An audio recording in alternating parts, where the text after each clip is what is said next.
The very phrase seems to leap from the pages of a lurid thriller or the dimly lit screen of a conspiracy theory documentary. The Vatican's secret killers. It is an image conjured from the deepest shadows of history and the darkest corners of imagination. A cabal of scholarly cassock-clad figures moving silently through the hallowed halls of the Vatican. Their hands as skilled with a dagger as they are with a pen, their vows of obedience extending to the realm of clandestine violence and holy murder. It is a narrative of ultimate secrecy and ultimate power. A story that has captivated, terrified, and fascinated millions for centuries. And at the heart of this enigmatic legend stands a single, formidable religious order. The Society of Jesus, better known as the Jesuits. But where does this dark legend end and historical truth begin? How did a Catholic religious order, founded in the fervor of the Counter-Reformation, and dedicated to education, scholarship, and missionary work, become the central protagonist in such a sinister global narrative? To answer these questions, to separate the man from the myth, the fact from the fabrication, we must embark on a journey. This is not a journey for the faint of heart, for it will take us through the complex and often contradictory corridors of history, power, faith, and fear. We will traverse from the bloody battlefields of Europe's religious wars to the intellectual battlegrounds of the Enlightenment. From the remote mission stations of Asia and the Americas to the very heart of papal power in Rome. We will meet kings and popes, scientists and saints, explorers and heretics. And through it all, we will follow the enduring and often misunderstood story of the Jesuits. The Society of Jesus was officially founded in 1540 by a Spanish Basque Knight-turned priest named Ignatius of Loyola. From its inception, its character was distinct. It was not a monastic order meant for secluded contemplation. It was a company of soldiers for Christ, a spiritual militia bound by a special vow of obedience to the Pope and designed to be deployed anywhere in the world at a moment's notice. Their motto, Ad Maiorem Dei Gloriam, for the greater glory of God, spoke of a relentless, active drive to serve. They became the shock troops of the Catholic Counter-Reformation, staunchly defending church doctrine against the spread of Protestantism.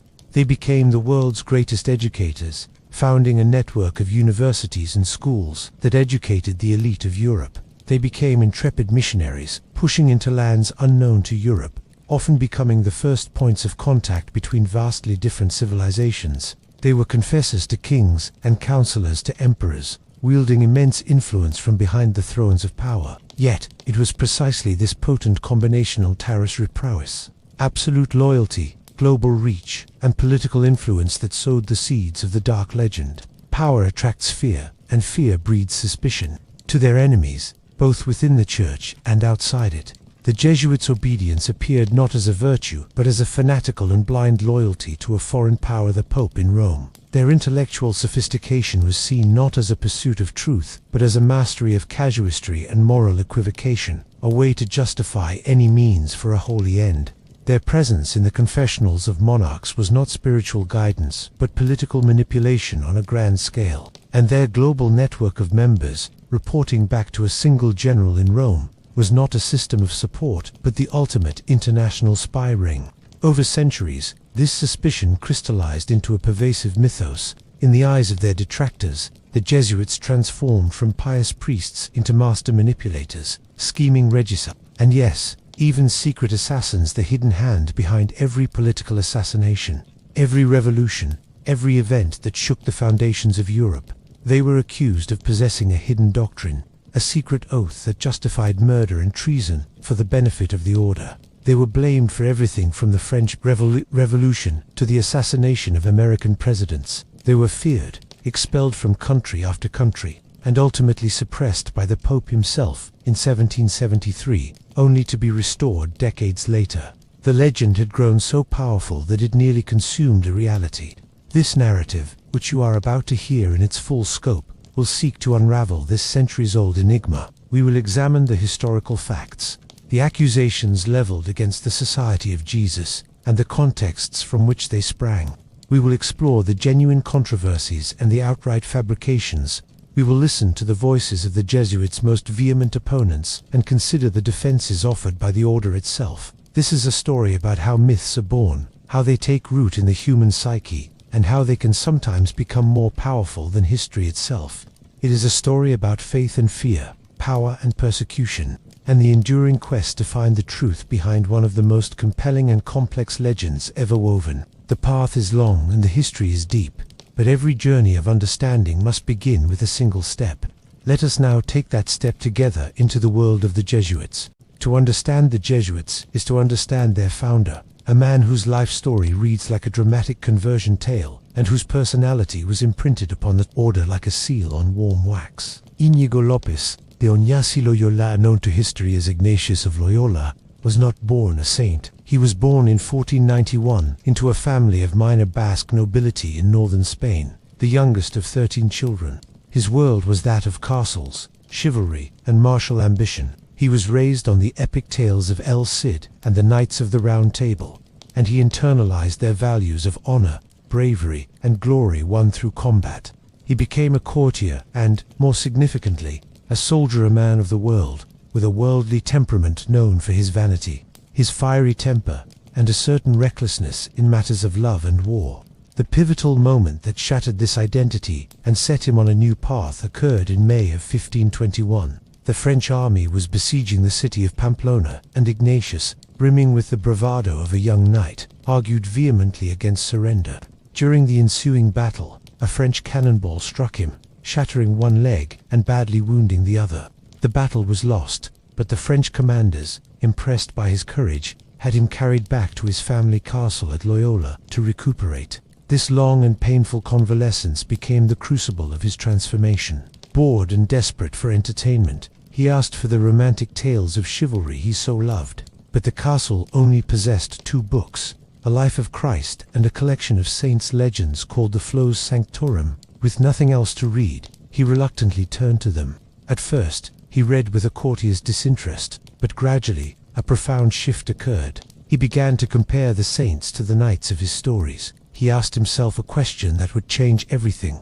What if he were to rival the saints in their dedication to God, just as he had once sought to rival the great knights in their deeds of earthly glory? A deep interior struggle ensued.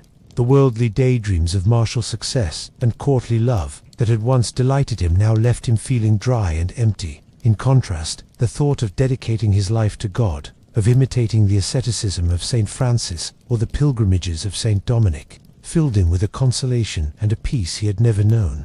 He began to see these movements of the soul not as random moods, but as a languagey way that God was directing him. This process of discernment, of carefully identifying the sources of spiritual consolation and desolation, would later become the cornerstone of his famous spiritual exercises. Upon his recovery, his life took a radically new direction. He left his sword and dagger at the altar of the Virgin Mary at the Montserrat Monastery, gave his fine clothes to a beggar, and donned the simple robes of a pilgrim. He journeyed to the town of Manresa, where he spent nearly a year in extreme poverty, praying for hours in a cave, begging for alms, and subjecting himself to severe penances. It was here, through a series of powerful mystical experiences and profound intellectual struggles, that the core of the spiritual exercises took shape.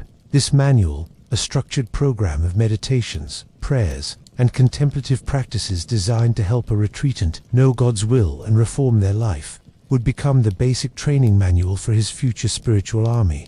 Its goal was not passive contemplation but active choice to elect, to decide upon a course of action that would serve God. His next goal was to reach Jerusalem to convert Muslims, but after a perilous journey, the Franciscans in charge of the holy sites, seeing his zealous and uncompromising nature, sent him back to Europe, fearing he would cause trouble. Ignatius, now in his early 30s, realized that to be effective, he needed an education.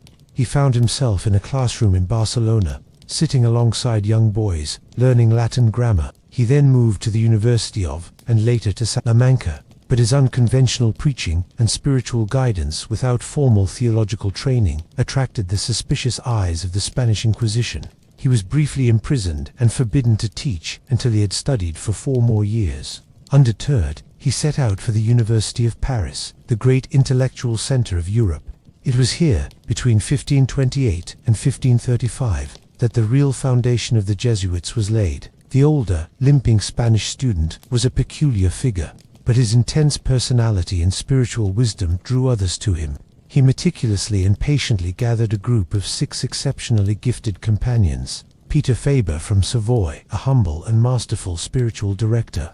Francis Xavier from Navarre, a brilliant and ambitious young nobleman. Diego Laínez, Alfonso Salmerón, and Nicolás Bobadilla, all sharp-minded Spanish theologians, and Simio Rodrigues, a charismatic Portuguese man. Ignatius led them through the spiritual exercises, forging them into a band of brothers united by a singular purpose. On August 15, 1534, the 7 of them climbed the hill of Montmartre in Paris, and in the chapel of the martyrs, they took vows of poverty and chastity. They also vowed to travel to Jerusalem to convert non-believers, but if that proved impossible within a year, they would place themselves at the complete disposal of the Pope. This final vow of ultimate obedience to the pontiff was revolutionary. They were not offering to serve the Church as a vague institution, but the Pope as a concrete commander-in-chief. War in the Mediterranean made the journey to Jerusalem impossible. True to their vow, they presented themselves to Pope Paul III in Rome. Initially, there was resistance. The Church was a vast, ancient bureaucracy, and a new order of highly educated, mobile, and ultra-obedient priests seemed threatening to some. But the Pope, recognizing their potential value in the fight against the spreading Protestant Reformation, finally gave his approval. On September 27, 1540, the bull Regimine Militantis, Ecclesiae to the government of the Church Militant, formally established the Society of Jesus. The document outlining their purpose, the formula of the Institute, was clear. The Society was founded for the defense and propagation of the faith, and for the progress of souls in Christian life and doctrine.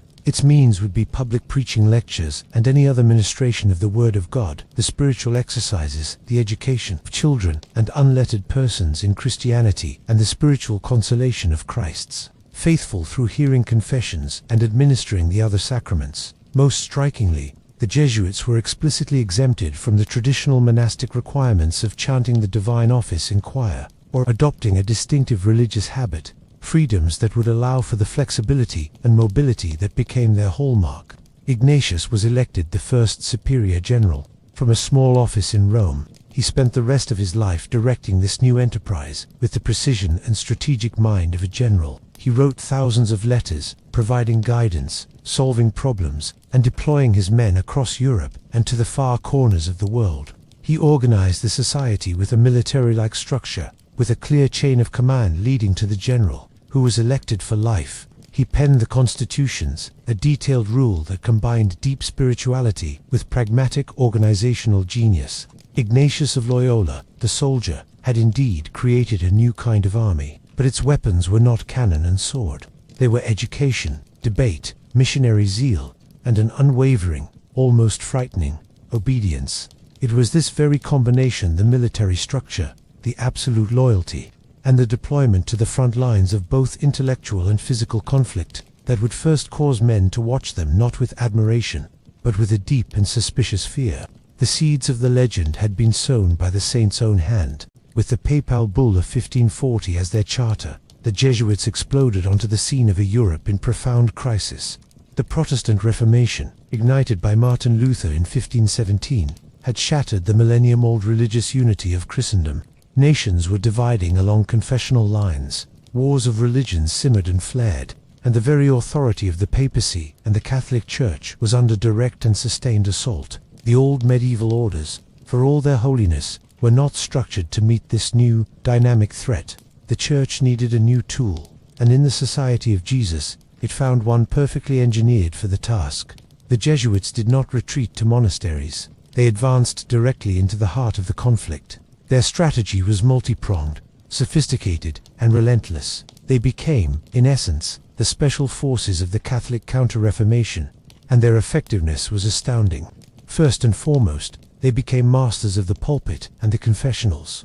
Jesuit preachers were trained in rhetoric and theology to a razor's edge. They preached not with dry scholastic dispassion, but with fiery eloquence and persuasive power. They took the message directly to the people in town squares and great cathedrals alike, aiming to reclaim hearts and minds that had drifted or been taken by Protestant teachings. Perhaps even more influential was their work in the confessional.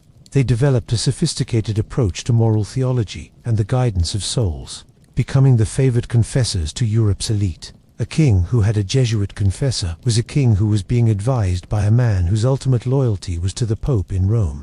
This granted the society an unparalleled degree of influence at the highest levels of political power, an influence that was both envied and feared by courts across the continent. Their second, and most enduring, weapon was education. Ignatius and his successors realized that to secure the future of the faith, they must shape the minds of the next generation's leaders. They began to establish colleges and universities at a breathtaking pace. These were not solely for those studying for the priesthood. They were open to the sons of the nobility, the merchant class, the political elite. The Jesuit educational system, the Ratio Theorem, was a rigorous and comprehensive curriculum focused on classical literature, philosophy, theology, science, and rhetoric. It was designed to create the perfect Catholic citizen, intellectually sharp, morally sound, and loyal to the Church. By the time of Ignatius's death in 1556, there were already 35 Jesuit colleges. By 1600, that number had soared to over 370. They educated everyone from Descartes and Voltaire to kings and emperors. This monopoly on the education of the elite was a form of soft power that dwarfed the influence of any army. But to those outside the Catholic faith, it looked like a vast and insidious machine for indoctrination, creating a network of loyalists in every court and chancellery in Europe. The third front was the missionary frontier. While some Jesuits were reconquering Europe for Catholicism, others were pushing into territories utterly unknown to the Christian world. Francis Xavier, one of the original companions, became a legend in his own lifetime, journeying to India, Indonesia, and Japan, baptizing thousands. His letters back to Europe, filled with tales of exotic lands and dramatic conversions, captured the imagination of the continent and inspired countless others to follow. Later, Jesuits like Matteo Ricci would travel to China, astonishing the Ming court with their knowledge of mathematics, astronomy, and cartography. They learned the language, respected the culture, and attempted to synthesize Christianity with the best of local Confucian philosophy, a strategy known as accommodation. In the Americas, Jesuits established reductions, autonomous communities for indigenous peoples in Paraguay, Brazil, and Argentina, protecting them from slave traders and creating a unique blend of native and European culture. These missionary exploits added to the Jesuits' aura of being an organization of limitless reach and capability. They were everywhere, from the salons of Paris to the court of the Chinese emperor, from the jungles of South America to the shores of Japan. Their network was global, and their reports flowed back to Rome, making the Jesuit general one of the best-informed men in the world. But this very effectiveness bred powerful enemies. Protestant rulers and pamphleteers saw them not as pious priests, but as the Pope's deadly fifth column, a secret army sent to undermine sovereign nations and bring them back under the tyrannical heel of Rome. The Jesuits' doctrine of probabilism, a complex ethical theory that allowed for following a probable opinion in favor of freedom, even if a more restrictive opinion was more probably, was twisted by their enemies into a justification for moral laxity and deceit. They were accused of using casuistry, the application of general ethical principles to particular cases, not to find truth, but to justify any action, no matter how wicked, if it served the Church's ends. The most potent and damaging accusation was that of the Jesuit oath. Spurious documents began to circulate, detailed and horrifying texts purporting to be the secret oath taken by Jesuits upon their final profession. These texts described a vow to secretly work to eradicate Protestantism, to assassinate heretical princes, and to do whatever was necessary, without question, as commanded by the superior general and the Pope. Historians have universally debunked these oaths as vicious forgeries, but they spread like wildfire through anti-Catholic and anti-Jesuit literature. They provided a seemingly credible, dark explanation for the Jesuits' immense influence and their unwavering obedience. If a Jesuit could justify murder through casuistry and was bound by a secret oath to kill for the Pope, then every Jesuit was a potential assassin, a secret killer in waiting. This fearsome reputation was cemented by real-world political involvement. Jesuits were advisors during the bloody French wars of religion. They were embroiled in plots against England's Queen Elizabeth I, the Gunpowder Plot of 1605 in England, though led by Catholic laymen, was immediately blamed on Jesuit intrigue by a public eager to believe in a grand conspiracy. The Jesuit superior in England, Father Henry Garnet, was executed for his alleged role, despite the evidence being highly questionable. In the public mind, the connection was made. Where there was Catholic treason, the Jesuits were behind it.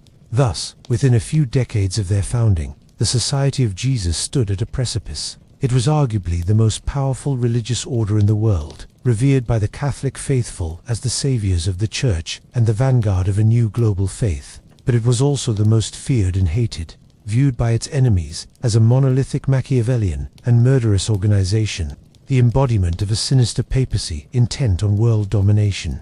The stage was set for the conflicts to come, conflicts that would see this mighty order not only opposed by external enemies, but ultimately betrayed and dismantled by the very church it had sworn to defend. By the late 16th and early 17th centuries, the Society of Jesus was at the peak of its power and influence, yet simultaneously at the center of a growing storm of fear and loathing. The abstract suspicions about their loyalty and methods began to crystallize around specific explosive events and doctrines. It was in this period that the myth of the Jesuits as the Vatican's secret killers found its most potent fuel, moving from whispered rumor to a seemingly credible narrative supported by, or so it appeared, hard evidence and shocking actions. The most damaging charge, and the one that most directly supports the idea of them as killers, was the doctrine of tyrannicide, the assassination of a tyrant ruler.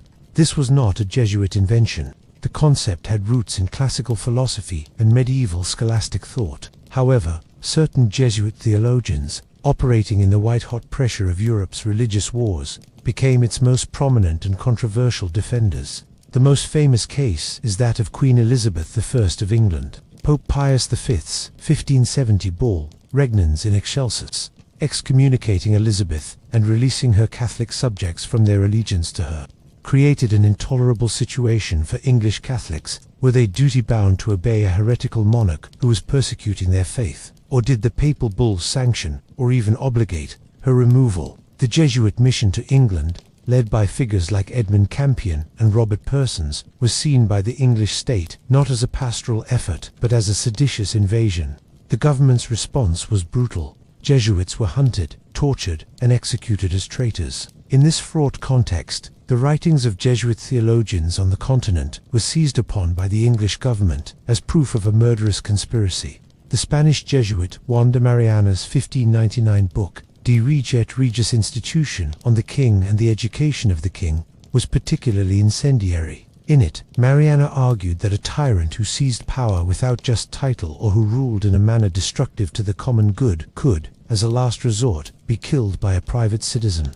He even used the assassination of the French king Henry III in 1589 by a Dominican friar as a justified example. To Protestant England, and to many others, this was not abstract theory. It was a direct threat against their queen. It confirmed their deepest fears, that the Jesuits, under orders from the Pope, were not only justifying regicide, but were training and dispatching assassins. When the gunpowder plot was uncovered in 1605, a plan by a group of Catholic laymen to blow up Parliament and King James I, the public immediately blamed the Jesuits. The superior of the English Jesuits, Father Henry Garnet, had indeed known of the plot under the seal of confession, but had done everything in his power to prevent it, even writing to Rome to plead for a papal condemnation of such actions. Yet, at his trial, the prosecution successfully painted him as the mastermind. His execution cemented in the popular mind the unshakable link between Jesuits, treason, and political murder. The second pillar of the dark legend was the perceived moral flexibility of Jesuit casuistry. Casuistry is the art of applying general moral principles to specific, complex situations in the confessional. To help confessors guide penitents, Jesuit theologians and others produced vast, detailed casebooks exploring myriad moral dilemmas.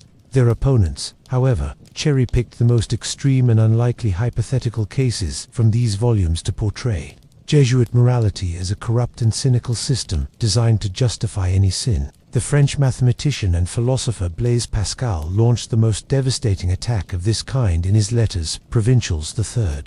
And perhaps most cunning piece of the anti-Jesuit arsenal was the fabrication of secret instructions. In 1612, a Polish ex-Jesuit named Jerome Zachorowski, or Hieronym Zachorowski, published in a short document entitled Monita Privata Societas, Jesuiter Private Instructions of the Society of Jesus, It was a work of pure fiction, but it was a masterpiece of defamation, designed to look like a leaked, confidential manual for Jesuit operatives. The Monita Secreta provided a detailed, cynical blueprint for how Jesuits were to infiltrate societies and gain power. It instructed them to seek out and become confessors to wealthy widows and princes, flattering them and manipulating them to leave their fortunes to the society, encourage sons of wealthy families to join the order and bring their inheritance with them, spy on governments and report back to the superior general, wear secular dress to blend in and avoid detection, sow discord between other religious orders and the secular clergy to make themselves indispensable. It painted a picture of the Jesuits as a secret society of avaricious, power-hungry schemers, using the cloak of religion to amass wealth and influence for their own ends. The document was an instant sensation.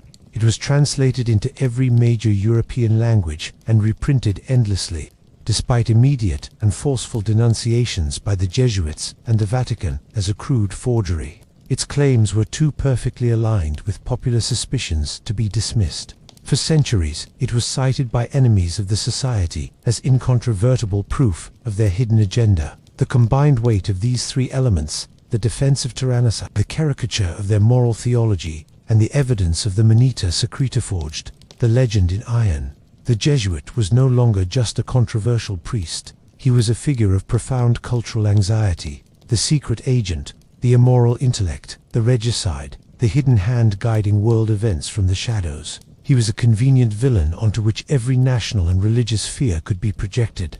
This potent myth would soon have very real and devastating consequences, leading the society to the brink of annihilation. The 17th century was the great century of the Jesuits, a period of immense intellectual, scientific, and missionary achievement. Yet, even as their colleges flourished and their missionaries mapped new continents, the storm clouds were gathering. The very qualities that made them effective, their intellectual independence, their political influence, their unwavering loyalty to the Pope, and their immense wealth and power, were systematically turning every major constituency in Europe against them. The Society of Jesus, for the first time, began to face a coordinated opposition that would not rest until the order was destroyed. Their enemies were numerous, powerful, and came from seemingly every quarter. 1. The secular monarchs of Europe, the Gallicans and Regalists. The rise of the modern nation-state was the single greatest threat to the Jesuit order. Kings and emperors, particularly in France, Spain, and Portugal, were increasingly asserting their authority over the Church within their own borders, a doctrine known as Gallicanism in France and Regalism elsewhere. They wanted to appoint bishops, control church property, and have the final say in religious matters. The Jesuits, with their special vow of obedience to the Pope in Rome, represented the most formidable obstacle to this project. They were an international organization that owed its primary allegiance to a foreign power, to an absolute monarch like Louis XV of France or the Marquis de Pombal of Portugal. The Jesuits were a state within a state, an unacceptable fifth column whose loyalty to the Pope superseded their loyalty to the crown. Their influence in the confessionals of royalty was seen not as spiritual guidance but as political espionage. 2. The Enlightenment philosophe. The intellectual movement of the 18th century Enlightenment, with its championing of reason, individual liberty, and secular government, found its perfect antithesis in the Jesuits. The philosophes, like Voltaire, Diderot, and d'Alembert, saw the society as the embodiment of everything they opposed: religious superstition, blind obedience, and ideological intolerance. Voltaire, who had been educated by the Jesuits and knew them well, attacked them with particular venom. He blamed them for the fanaticism of the religious wars, mocked their casuistry, and denounced their power. While the philosophes did not have political power themselves, their writings shaped the opinions of the ruling and educated classes, creating a climate of opinion in which the destruction of the Jesuits was seen as a progressive and enlightened act. 3. Rivals within the Church. The Jesuits had never been popular with other religious orders or within the Vatican itself. Their privileges, their independence from local bishops, their rapid rise, and their perceived arrogance had earned them the bitter envy of Dominicans, Franciscans, and others. The Jansenists, a severe and rigorous Catholic faction opposed to Jesuit moral theology, waged a relentless pamphlet war against them. Furthermore, within the Curia itself, Many cardinals and officials were wary of the society's power and influence, which sometimes seemed to rival that of the papacy. They resented the Jesuits' direct access to the Pope and their role as his personal troubleshooters. The downfall began not in Europe, but in its colonies, where Jesuit power was most visibly independent. The Paraguayan reductions. In South America, the Jesuits had established autonomous communities for the Guarani people, known as reductions. These were thriving, self-sufficient theocratic states where the Jesuits protected the indigenous people from Portuguese slave raiders. They had their own militias, their own laws, and their own economy, answering ultimately to the Jesuit general in Rome, not to the Spanish or Portuguese crowns, to the colonial authorities in Lisbon and Madrid. This was an unacceptable challenge to their sovereignty. The reductions were a state within a state, a glaring example of Jesuit power operating outside the control of a monarch. The Portuguese assault. The first major blow fell in Portugal. The powerful and ruthless chief minister, the Marquis de Pombal, blamed the Jesuits for opposing his economic policies and for their influence over the nobility. In 1758, a plot to assassinate King Joseph I was uncovered, the Tavera affair. Pombal, seizing the opportunity, implicated the Jesuits, claiming they had masterminded it to resist his reforms. It was a classic repetition of the gunpowder plot accusations. Without any real proof, Pombal launched a brutal propaganda campaign. In 1759, he expelled the Jesuits from all Portuguese territories and confiscated their vast properties. Jesuit priests were arrested, loaded onto ships, and deported to the Papal States. It was a shocking act that sent tremors across Europe. The French expulsion, the pattern repeated in France. The Jesuits were deeply entangled in the nation's political and religious wars. They became the scapegoats for a financial scandal. Father Antoine de la Valette, the superior of the Jesuit mission in Martinique, had engaged in large-scale commercial speculation to fund his missions. When his enterprise failed, he left massive debts. His creditors sued the entire society in Parisian courts. The Jesuits argued that their constitution forbade such trade, and that the society as a whole was not responsible for the debts of one member. The French Parliament's high courts, dominated by Jansenists and Gallicans hostile to the Jesuits, seized the case. They not only ruled against the society, but used the opportunity to launch a full-scale investigation into the Jesuit constitutions. They declared the society's vow of obedience to the Pope to be a threat to French law and the king's authority. They denounced the Jesuits as morally corrupt and politically dangerous. Under intense pressure from the parliaments and his own ministers, a weak King Louis XV reluctantly issued an edict in November 1764, dissolving the Society of Jesus throughout France and its colonies. Their properties were seized, and the members were forced to secularize or go into exile. The Spanish expulsion. The most devastating blow came from Spain, the homeland of Ignatius and the order's greatest stronghold.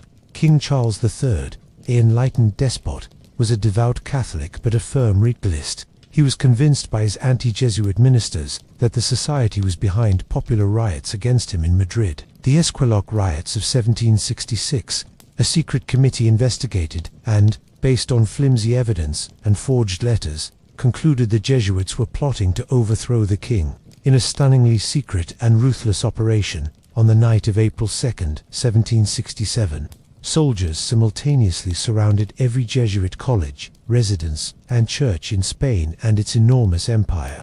Over 5,000 Jesuits were arrested, loaded onto ships like criminals, and deported to the Papal States. The operation was carried out with military precision and utter silence. The Jesuits were given no reason, offered no trial, and granted no appeal. It was the act of a state that saw the society not just as a nuisance, but as an existential threat. By 1767, the Society of Jesus had been expelled from the three most powerful Catholic nations on earth, Portugal, France, and Spain. Their properties, worth millions, were confiscated. Their schools were closed or handed over to others. Thousands of their members were homeless exiles, crammed into temporary shelters in the Papal States. The campaign against them had been a masterpiece of modern state propaganda and power politics, fueled by a centuries-old legend of secrecy and sedition. The pressure now fell squarely on the one man who could deliver the final, killing blow, Pope Clement XIII. The Bourbon monarchs, in a unified front, demanded nothing less than the total suppression of the entire order. The very existence of the Society of Jesus now hung by a thread, dependent on the will of a single besieged pontiff in Rome. The final act of the drama was at hand. The year was 1769. The pressure on the Vatican was immense and unrelenting. The Bourbon courts of France, Spain, and Naples had formed a powerful family compact, and their demand was singular and non-negotiable: the complete and total suppression of the Society of Jesus. Pope Clement XIII, who had steadfastly refused to condemn the order, found himself isolated and under siege. The Catholic world held its breath, waiting for his decision. Then, on February 2, 1769, Clement XIII suddenly died. The conclave to elect his successor became the most politically charged in centuries.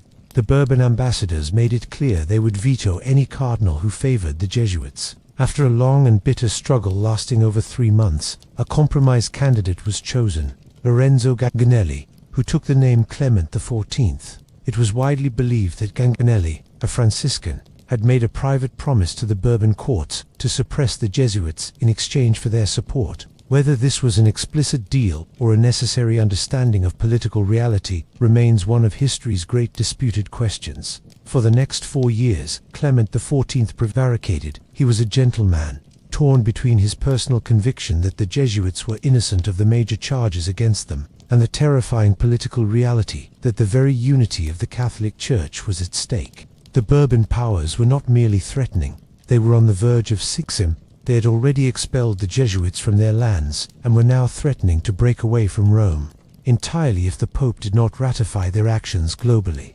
Clement XIV tried to appease them with smaller measures, ordering investigations and demanding reforms from the Jesuits. But it was never enough. The Bourbon courts, particularly the relentless Spanish minister, the Count of Aranda, kept up the pressure, flooding the Pope with accusations, forgeries, and ultimatums. The Pope's health began to fail under the strain. Finally, he could resist no longer. On July 21, 1773, he signed the fateful document, the papal brief, Dominus AC Redemptor, the Lord and Redeemer. It was a devastating document that effectively signed the Society's death warrant. The brief did not explicitly condemn the Jesuits for heresy or crime. Instead, it cited the need for peace in the Church. It stated that the Society of Jesus, once a great source of good, had become a source of such deep divisions and troubles that it could no longer bring forth fruit. To restore tranquility, the Pope declared the Society extinguished and suppressed forever. He abolished all its offices, ministries, and houses. The Superior General was imprisoned in the Castel San Angelo. Jesuit properties were to be confiscated and allocated to other causes. The members were released from their vows. Priests were allowed to become secular clergy under the authority of local bishops, but the Society itself was to cease to exist. The order was executed with brutal efficiency. In Rome, Swiss guards were sent to seize the Jesuit headquarters, the church, and the Roman college. The Jesuits, true to their vow of obedience, submitted without protest. The scene was repeated across what was left of the Catholic world. In Austria, Empress Maria Theresa, a supporter of the Jesuits, wept as she reluctantly enforced the order. In Prussia, the Protestant king Frederick the Great, recognizing the value of the Jesuits as educators, simply refused to publish the brief, allowing them to continue their work under a different name. Similarly, the Orthodox Catherine the Great of Russia refused to allow the brief to be promulgated in her lands, preserving a small, precarious foothold for the Society. For the approximately 23,000 Jesuits worldwide, it was an apocalypse. Their life's work, their community, their very identity was erased by the decree of the man they were sworn to obey. They were cast adrift. Older Jesuits often died broken-hearted in exile. Younger ones tried to integrate into diocesan, clergy, or other orders. The great network of colleges and universities was dismantled or handed over to other religious orders or the state. The global missionary enterprise, from China to Paraguay, collapsed almost overnight. The death of the Society seemed to be the ultimate validation of the dark legend. Its enemies celebrated. The philosophe rejoiced. Voltaire wrote triumphantly that they had crushed the infamous thing. To the secular rulers, it was a supreme victory of the modern state over the international power of the papacy. The Vatican's secret killers had been exposed, defeated, and disbanded by the very church they had supposedly controlled. The narrative appeared complete. The sinister conspiracy had been uncovered and eradicated. Pope Clement XIV did not long survive his decision. His health, already broken, declined rapidly. He became melancholic, plagued by fear and regret. He died in September 1774, just over a year after signing the brief, amid widespread rumors that he had been poisoned by the Jesuits. A final, ironic flourish to the legend that even in death and defeat, they were believed to be capable of vengeance. The Society of Jesus was dead. Its name was reviled. Its works were scattered. Its members were silenced. The great engine of the Counter-Reformation, the intellectual powerhouse of the Church, the global missionary force, was no more. For 40 years, it would remain in this tomb, a seemingly permanent relic of a bygone era of religious strife. The world moved on, convinced the Jesuit problem had been solved forever.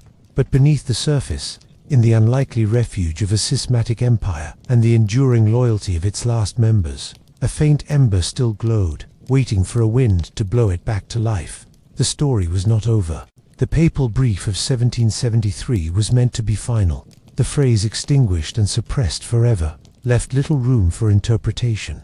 The mighty Society of Jesus, which had once bestrode the globe, was to be erased from memory. Yet, almost immediately, cracks appeared in the edifice of its annihilation. The order did not die. It went underground, its flame kept alive in the most unlikely of places, not by a powerful pope or monarch, but by two heretical rulers who saw its value.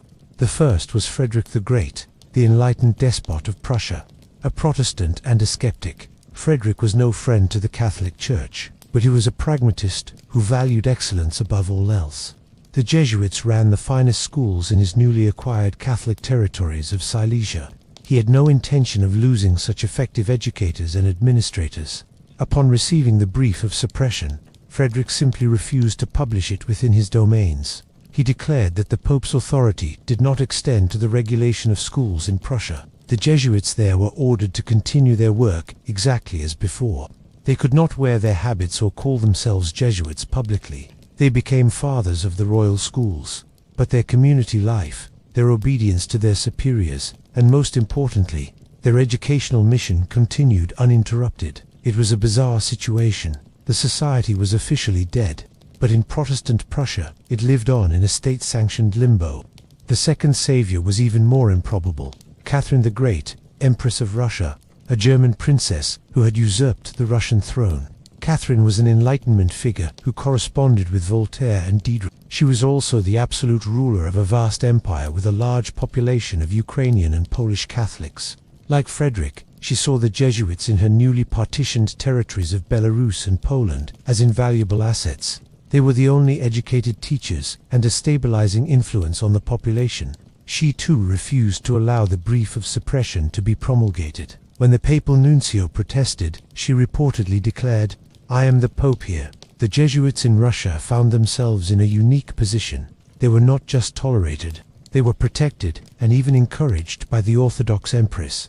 They needed a leadership structure to continue, and so, in a remarkable act of defiance mixed with necessity, they elected a vicar general, a Polish Jesuit named Stanislaus. This was a breathtaking step. A group of men belonging to a suppressed order were electing a leader in direct contradiction to the Pope's command. They wrote to the new Pope, Pius VI, pleading their case. They argued that Catherine's decree made it impossible for them to disband, and that the pastoral needs of the people required their continued existence. After a period of tense silence, Pius VI, recognizing the impossible political reality, and perhaps seeing a glimmer of hope, gave his tacit approval in 1783 for them to continue for the time being. In Russia, it was not a restoration, but it was a permission to exist. The society had found its ark. For the next 40 years, the Russian province was the Society of Jesus. It became the custodian of the order's traditions, its constitutions, and its spirit. Young men were secretly admitted and trained as novices. The flame was kept burning, small but steady. Meanwhile, in the rest of the world, former Jesuits waited. Many had integrated into the diocesan clergy, but maintained a quiet loyalty to their old identity. The world that had suppressed them began to change dramatically. The French Revolution erupted, unleashing a wave of anti-clericalism that made the Jesuits' former troubles seem mild. Napoleon rose and fell, redrawing the map of Europe. The secular powers that had hounded the Jesuits into oblivion were themselves shaken by revolution and war. In the aftermath of the Napoleonic Wars, the Congress of Vienna, 1814-15, sought to restore order, and the old monarchies. There was a conservative reaction against the Enlightenment and the revolution it had spawned. In this new climate, the Catholic Church began to look back on the Jesuits, not as troublemakers, but as bulwarks of order and orthodoxy. The very things for which they had been suppressed: loyalty to the Pope, resistance to secular power, a strong, centralized structure, now seemed like virtues in a world threatened by chaos and revolution. The man who would finally reverse history was Pope Pius VII, a gentle and long-suffering man who had been imprisoned by Napoleon. He understood the value of steadfastness. He was lobbied powerfully by kings and bishops who saw the restored Jesuits as a key weapon in the fight against religious and political liberalism. The time was right. On August 7, 1814, with the bull Solicitudo Omnium Ecclesiarum, the care of all churches, Pope Pius VII formally and universally restored the Society of Jesus. The language was triumphant and unequivocal. He declared that the Catholic world was crying out for the Society's return, that the times were so dangerous that the Church needed its most skillful defenders. The Society was restored to all its former rights, privileges, and responsibilities. The news was met with elation by its supporters and dread by its enemies. The infamous thing that Voltaire had claimed was crushed had risen from its grave. The few hundred Jesuits surviving in Russia were now the core of a global restart. Former Jesuits, now old men, emerged from the diocesan clergy to rejoin. New recruits flocked to the banner. The pace of restoration was astonishing. Within decades, the Jesuits were back in their traditional strongholds of education and scholarship, though the world into which they returned was vastly different from the one they had left. The restoration was a miraculous second life, but it did not kill the legend. In fact, it revived it with a new intensity. The same fears that had animated their 18th century enemies of a secretive, powerful, ultra-papist organization now animated a new set of opponents: liberals, nationalists, Freemasons, and anti-clericals of the 19th century. The Jesuits were once again cast as the shadowy manipulators, the enemies of progress and liberty, the Black Pope and his agents. The old forgeries, like the Moneta Secreta, were reprinted and circulated with renewed vigor. The phoenix had risen, but the shadows it cast were longer than ever. The battle was rejoined, not on the battlefields of the Reformation, but in the new ideological wars of the modern world. The Society of Jesus was back, and with it, its enduring and often terrifying legend. The restoration of the Society of Jesus in 1814 was not a return to the status quo. The world of the 19th century was fundamentally different from the 18th. The French Revolution and the Napoleonic Wars had shattered the old order of absolute monarchies and divine right.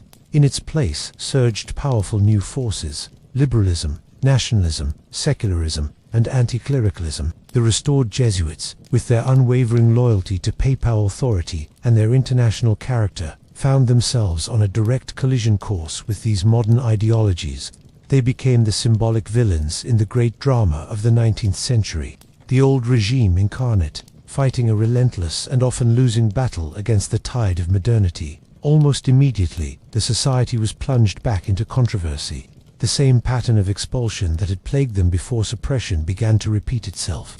Catholic nations, now often constitutional monarchies or republics with powerful liberal factions, saw the Jesuits as a threat to national sovereignty and progressive values. Spain and Portugal. The Jesuits were expelled again from Spain in 1820, 1835, and 1868, and from Portugal in 1834, each time during periods of liberal government. They would return during conservative reactions, only to be expelled again in the next political upheaval. They became a political football, their presence or absence a thermometer measuring the fever of anti-clericalism in the country. France. The relationship was particularly volatile. Following the restoration of the monarchy, the Jesuits returned and quickly regained influence, especially in education. This provoked a furious reaction from liberal and republican forces, who saw them as the embodiment of reactionary ultramontanism, the doctrine of strong papal authority. In 1880, the government of the Third Republic, under Jules Ferry, passed decrees once again expelling the Jesuits from France and seizing their property. The rhetoric was a perfect echo of the 18th century. They were accused of being un-French due to their obedience to a foreign power. Italy. The unification of Italy in the 19th century was a direct threat to the Papal States and the temporal power of the Pope. The Jesuits, as the Pope's most loyal defenders, were natural enemies of the Italian nationalist movement. When Italian troops finally seized Rome in 1870, completing unification, the Jesuits were forced to flee. Their flagship journal, La Cattolica, became a powerful voice of opposition to the new Italian state, deepening the enmity. Germany. In the 1870s, Chancellor Otto von Bismarck launched the Kulturkampf culture struggle, a campaign to reduce the influence of the Catholic Church in the new German Empire. The Jesuits, once again, were a primary target. The Jesuit law of 1872 banned the order from the empire entirely. Jesuit priests were expelled, and their activities were forbidden. This law remained on the books in Germany until 1917. This cyclical pattern of expulsion and return only reinforced the society's image as a perennial outsider, an organization so dangerous to the modern state that it had to be periodically purged. The legend of the Jesuit menace was not fading. It was being updated for a new era. Central to this updated legend was the figure of the Black Pope. This was the popular nickname for the superior general of the Jesuits, so called because of his black cassock, in contrast to the Pope's white, and the perceived shadowy, immense power he wielded from his headquarters in Rome. The title was never used by the Jesuits themselves and was entirely a product of their enemies' imagination, but it was incredibly effective propaganda. It painted a picture of a sinister puppet master, controlling world events from a hidden headquarters, his network of agents infiltrating governments and societies. The fact that the Jesuit general was elected for life added to this aura of unaccountable, permanent power. The society's intellectual stance also fueled the fire. The 19th century was the age of the defining of Catholic dogma in opposition to modern ideas. At the First Vatican Council 1869 to 1870, the Jesuits were among the most forceful advocates for the doctrine of papal to liberals and secularists. This was proof positive of the Jesuits' obsessive devotion to centralizing power in the papacy and resisting all modern notions of freedom of thought and conscience. They were portrayed as the intellectual enforcers of a backward-looking faith. Yet, within the Church, the restored Jesuits were also incredibly productive. They rebuilt their educational network, founding prestigious universities and schools across the world. They launched influential scholarly journals like La Cattolica in Rome and Etudes in France, which engaged with modern thought from a firmly Catholic perspective. They sent a new wave of missionaries to America, Africa, and Asia. They became leaders in the emerging fields of seismology and astronomy. The Vatican Observatory was famously run by Jesuits, but this very productivity was often used against them. Their success in education was seen as indoctrination. Their scholarly work was viewed as apologetics disguised as science. Their missionary work was criticized as cultural imperialism. Every action they took was interpreted through the lens of the existing dark legend. By the end of the 19th century, the Society of Jesus was arguably more powerful and more hated than ever before. It had survived its suppression and returned with vigor, but it found itself entrenched as the primary symbolic enemy of the modern secular state. It was a paradox, an order dedicated to engaging with the world that was constantly being forced out of it. A group of scholars and scientists perceived as the enemies of reason, a religious family striving to serve the Church that had become for millions the ultimate symbol of religious intolerance and conspiracy. The battle lines were drawn for the 20th century, a century that would bring new, even more terrifying accusations and challenges, from communism to fascism, and forced the society to confront its own identity in the modern world at the most consequential church council in centuries. The 20th century presented the Society of Jesus with a series of existential challenges that dwarfed even the political battles of the previous era. The world was convulsed by world wars, totalitarian ideologies, and rapid social change. The Jesuit position, always complex, became a precarious tightrope walk between ancient faith and modern reality, often attracting condemnation from all sides, secular and religious, left and right. The first major shock was the modernist crisis in the early decades of the century. Modernism was a broad intellectual movement within the Church that sought to reconcile Catholic theology with contemporary philosophy, historical criticism, and science. Some Jesuits, like the brilliant French theologian Pierre Teilhard de Chardin, were at the forefront of this engagement. Teilhard, also a renowned paleontologist, attempted to synthesize his scientific understanding of evolution with Christian faith, envisioning a cosmic Christ leading creation toward an ultimate point of unity, the Omega Point. His writings were seen as breathtakingly innovative by some and dangerously heretical by others. The Vatican, under Pope Pius X, condemned modernism outright in 1907 in the decree Postendi Dominici Gregis, launching a ruthless purge against suspected modernists. Teilhard was silenced by his Jesuit superiors and forbidden to publish his theological works during his lifetime. For the Jesuits, it was a stark lesson. Their drive for intellectual engagement at the frontiers of thought could put them on a collision course with church authority. To outsiders, it confirmed the image of the Jesuits as clever, perhaps too clever, theologians constantly pushing the boundaries of orthodoxy. The rise of totalitarian regimes presented a more direct threat. In the Soviet Union and its satellites, communism explicitly sought to eradicate religion. Jesuits, as prominent representatives of the Church and an international organization, were particular targets.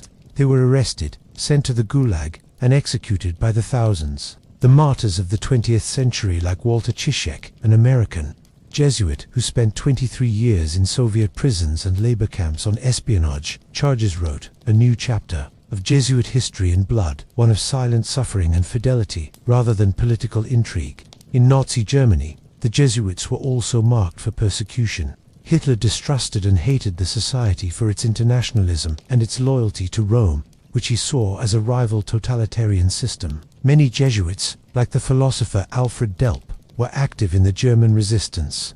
Delp, a member of the Kreisau Circle which plotted against Hitler, was arrested by the Gestapo and executed in 1945. The Nazis' propaganda minister, Joseph Goebbels, reportedly kept a copy of the Monita Secreta on his bedside table, a testament to the enduring power of the forged text to poison minds against the order. The most significant transformation for the Jesuits, and the one that would generate the most potent new version of their legend, came in the aftermath of the Second Vatican Council, 1962 to 1965. This council, called by Pope John XXIII, aimed to open the windows of the Church and engage with the modern world. For many Jesuits, this was a clarion call. They embraced the council's spirit with their characteristic zeal, moving aggressively into the fields of social justice, human rights, and what became known as liberation theology, particularly in Latin America. Liberation theology interpreted the gospel through the lens of liberating the poor and oppressed from unjust economic, political, and social conditions. It used Marxist-inspired social analysis to understand structures of sin and called for a preferential option for the poor. Jesuits were at the forefront of this movement.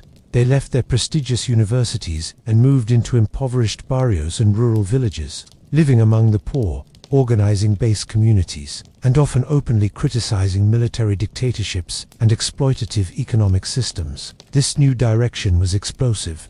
To the poor and their advocates, these Jesuits were heroes and martyrs, but to conservatives within the Church and to the right-wing governments of Latin America, they were no longer just priests. They were communist revolutionaries in cassacks, proof positive of the old fears that the Jesuits were a subversive political force.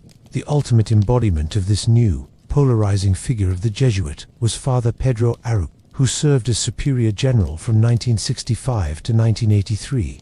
A charismatic and visionary leader, Arup passionately directed the society toward this new mission of faith and justice. He famously declared that the purpose of Jesuit education was to form men and women for others. Under his leadership, the Jesuits became the most vocal religious order on issues of peace and justice. To his supporters, he was a modern-day Ignatius, fearlessly leading his men to the new frontiers of human suffering. To his detractors, including powerful figures within the Vatican, he was leading the society into political activism, diluting its spiritual and intellectual heritage, and flirting with Marxism. The conflict came to a head with the Jesuits in Central America. In El Salvador, Jesuits at the Universidad Centroamericana (UCA) became vocal critics of the government and the military's human rights abuses. On the morning of November 16, 1989, Salvadoran army soldiers forced their way onto the university campus, seized 6 Jesuit priests, their housekeeper, and her daughter, and executed them at point-blank range. They then attempted to cover it up, claiming the priests had been killed in combat. The massacre was a brutal attempt to silence the society's prophetic voice. It was also a horrifyingly literal interpretation of the Jesuit killer legend. But with the roles reversed, it was not the Jesuits who were the secret killers, but those who feared their message who had become killers of Jesuits. The backlash against the society's new direction was not only external. Within the Vatican, concern grew that the Jesuits under Arup were becoming too independent, too political, and to stray from doctrinal orthodoxy. The legend of the powerful, unaccountable Black Pope was now being invoked within the Church itself. When Arup suffered a debilitating stroke in 1981, Pope John Paul II took the unprecedented step of personally appointing his own delegate to run the society, bypassing the Jesuits' own governance procedures. It was a moment of profound shock for the order, a clear sign that their highest authority viewed them with deep suspicion and intended to rein them in. The 20th century had transformed the Jesuit image yet again. They were no longer just the shadowy papal agents of European myth. They were now also seen as radical revolutionaries, left-wing activists, and dangerous theologians. They had earned new martyrs and new enemies in equal measure. As the century closed, the Society of Jesus found itself at a crossroads, pulled between its revolutionary modern impulses and the ancient, unwavering obedience to the Church that was the core of its identity. The tension between these two forces would define its path into the new millennium. The dawn of the 21st century found the Society of Jesus navigating a world vastly different from any it had known before. Globalization, the digital revolution, and a rapidly secularizing West presented new frontiers for its mission. The old battles against monarchs and republics had evolved into struggles against indifference, relativism, and profound existential questions posed by science and technology. And then, in 2013, an event occurred that would shock the Catholic world and thrust the Jesuits and their legacy into the spotlight in an entirely new way. A member of the Society of Jesus was elected Pope. The election of Cardinal Jorge Mario Bergoglio, the Archbishop of Buenos Aires, as Pope Francis was a seismic event. He was the first Jesuit Pope in history, for an order that had always defined itself by its special obedience to the papacy. To now have one of its own become the papacy was a paradox of breathtaking proportions. It immediately put to the test the deepest fears and criticisms of the society's enemies. Would the Black Pope now simply become the White Pope? Would the Jesuit general, now the spiritual son of the Pope, actually become his master? Pope Francis's pontificate has been, in many ways, a living embodiment of both the hopes and the fears surrounding the Jesuit charism. His emphasis on mercy over doctrine, his focus on the peripheries and the poor, his critique of unchecked capitalism and clericalism, and his open, sometimes ambiguous style of communication are all deeply informed by the Ignatian tradition. He speaks of a church which is poor and for the poor and urges priests to have the smell of the sheep. Echoes of Pedro Arup's vision and the practices of Jesuits in the frontiers. To his supporters, he is the fulfillment of the best of the Second Vatican Council and the Jesuit commitment to justice, a revolutionary force renewing a stagnant church. To his detractors, particularly within conservative Catholic circles, he represents everything they fear about the Jesuits: a perceived looseness with doctrine, a disruptive approach to tradition, and a dangerous engagement with modern political and social issues. The old conspiracy theories have found new life online, with fringe elements accusing Francis, the Jesuit Pope, of being the ultimate insider, orchestrating a modernist takeover of the Catholic Church from within. The legend of the scheming, all-powerful Jesuit has been updated for the digital age, with the Pope himself as its central character. Meanwhile, the society continues its complex work. It remains the largest single male religious order in the Catholic Church, with over 15,000 priests and brothers.